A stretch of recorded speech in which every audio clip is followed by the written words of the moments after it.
Saudara, soal isu duet Pilpres Prabowo Subianto dan Ganjar Pranowo, Partai Gerindra menekankan belum mengeluarkan nama sosok yang akan bersanding jadi calon wakil presiden mendampingi Prabowo Subianto.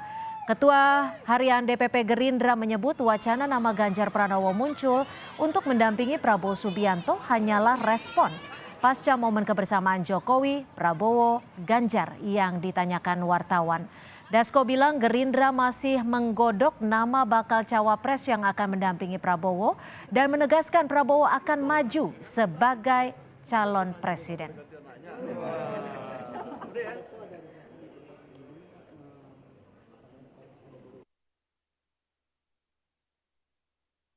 Soal koalisi, soal pasangan, itu kan sah-sah saja beredar di masyarakat. Bahwa kemudian secara resmi tentunya para partai politik mempunyai mekanisme sendiri nantinya.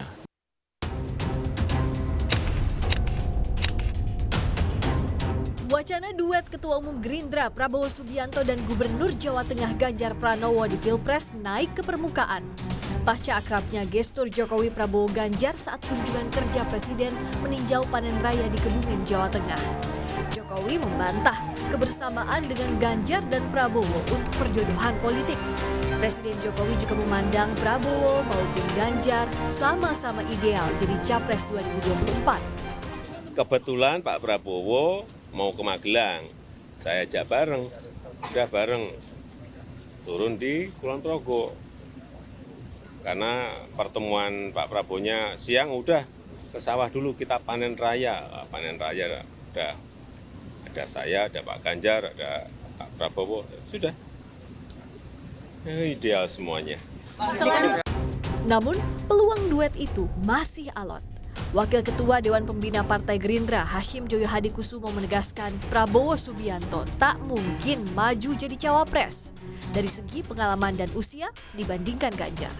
Kalau Pak Ganjar mau ikut Pak Prabowo dengan catatan ya Pak Prabowo calon presiden ya.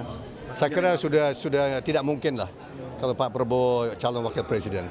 Pak Prabowo jauh lebih senior ya, 15 tahun lebih tua, pengalamannya berbeda kan ya. So saya kira kalau Pak Ganjar mau ikut, mau diduetkan atau diduokan dengan Pak Prabowo, ya saya kira kami terbuka untuk itu, Pak Prabowo terbuka ya. Sebagai calon wakil presiden. Begitu pula Sekjen PDI Perjuangan Hasto Kristianto yang memastikan bakal capres harus berasal dari kader internal partainya. Hasto juga menekankan nama bakal capres PDIP sudah berada di tangan Ketua Umum Megawati Soekarno Putri. Partai pemenang pemilu dengan kepercayaan rakyat 2 kali berturut-turut, tentu saja kami akan mengusung calon presiden. Dan inilah sebagai konsekuensi dari keputusan Kongres kelima pada tahun 2019 yang lalu. Bahwa nama calon presiden itu sudah mengerucut dan sudah berada di kantongnya Ibu Megawati Soekarno Putri. Belum ada keputusan pasti dari parpol tempat Ganjar dan Prabowo bernaung, tapi kemungkinan selalu terbuka hingga kesepakatan yang dideklarasikan masing-masing kendaraan politik. Tim Liputan, Kompas TV.